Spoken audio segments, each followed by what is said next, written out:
So don't mind this, but this video is simply for data collection purposes as well as just helping individuals understand um, market structure. Bearish conditions, I find myself to be, I find myself to be very good at identifying um, a specific model and specific characteristics when the market is in bearish conditions because the amount of data I've collected and the amount of times that I've seen the market repeat itself. So long story short, we have this internal low here, which is previous session lows. Um, well, a previous session low, right? But down below, we also have these relative equal lows here.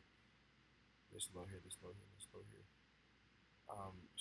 And then it's no coincidence that the market came back down and then took these lows, but left these lows very similar, or not very similar, but very close to each other. Um, but I went break even today twice. Can mad, but I have to stop going break even because I fucked myself twice in a row. Knowing that after the first time that I shouldn't go break even, I should just let the trade play out. And after going break even or just stop putting my stop loss in profit, I ended up being tagged out like up here somewhere. Okay, this shit's in the way. I got tagged out, and then literally the market went back in my favor. After it was after I already was in profit here, market went back up. Okay, cool. I was starting to get a little like doubtful, I would say. But if I have an 8 point stop loss with two micros, what the fuck am I scared for? Why am I playing with my stop loss? So that's something that I have to resolve on my own, which is not something complicated. It's a very simple and easy fix. But long story short, I'm on the 5 minute. 5 minute was very clear.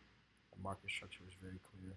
Um, and so yeah, I knew that this previous session low to the left would, from the beginning, or when the market opened, the market was trading through it. It was manipulating through this low consecutively, trading back up into this internal high, respecting um, this low here, this previous session low here, um, or this. You could just—it's not an actual legitimate previous session low, but it's a fuck, excuse me. Um, but it's a very prominent internal low, right? That was created during London session, or the overnight session. So it respected this low here and manipulated this internal high here. Also respected the SIBI here, right? Um, and it also, let me see.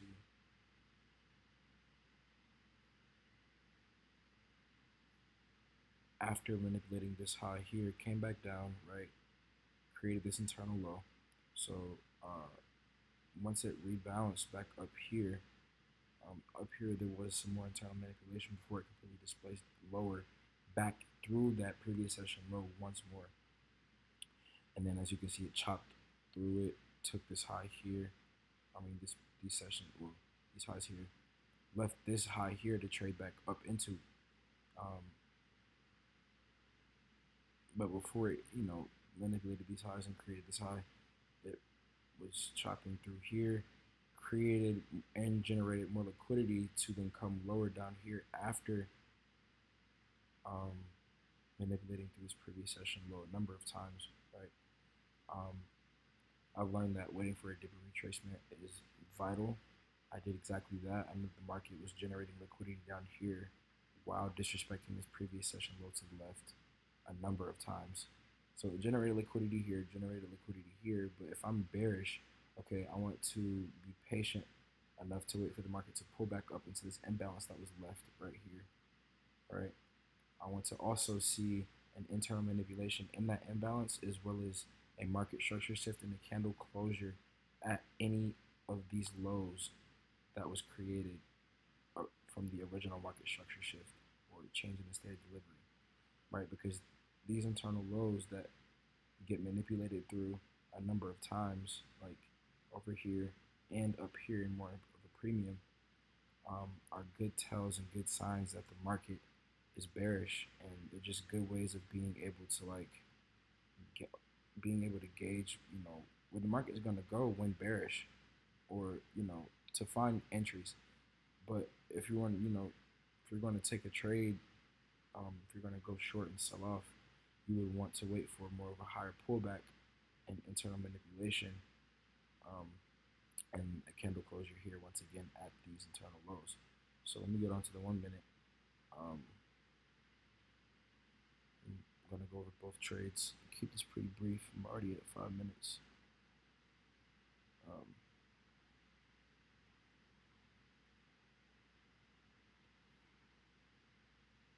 I wish my execution labels would have popped up. I would have been able to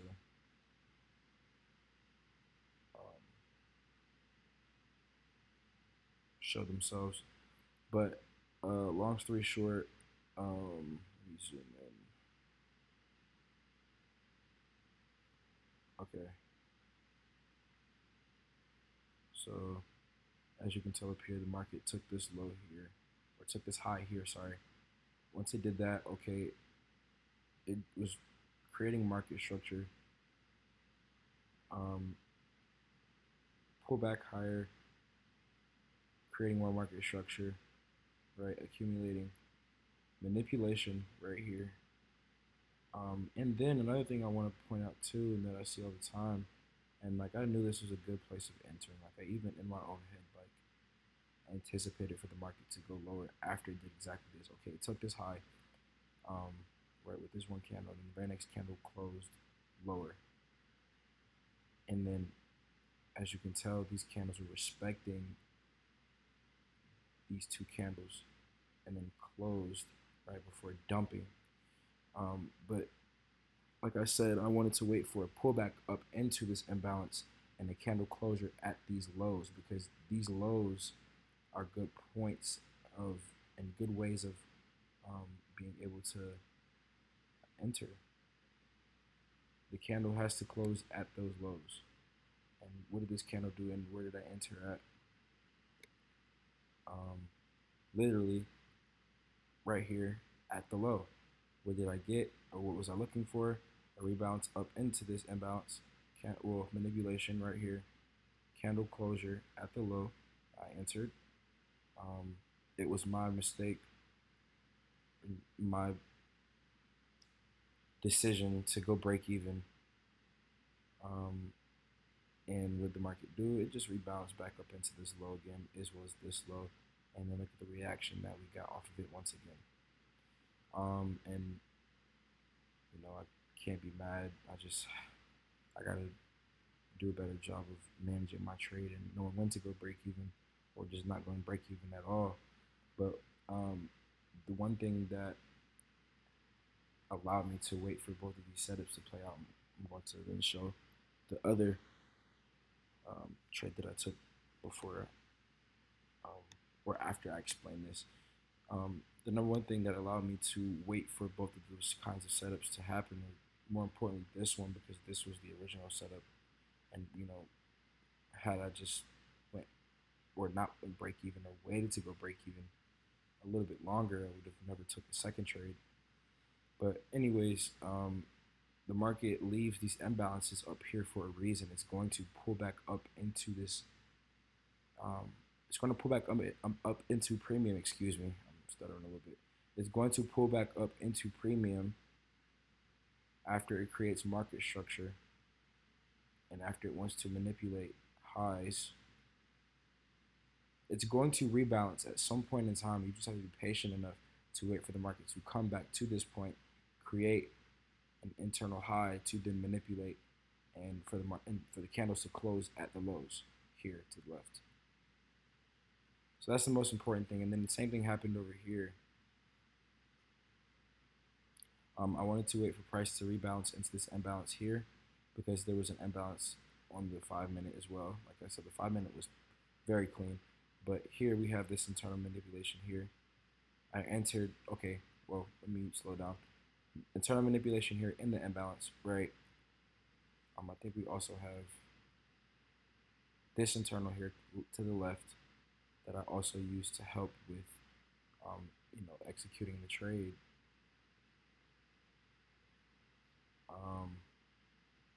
But here we have an internal market structure shift, right? Respect of the imbalance, candle closure below it.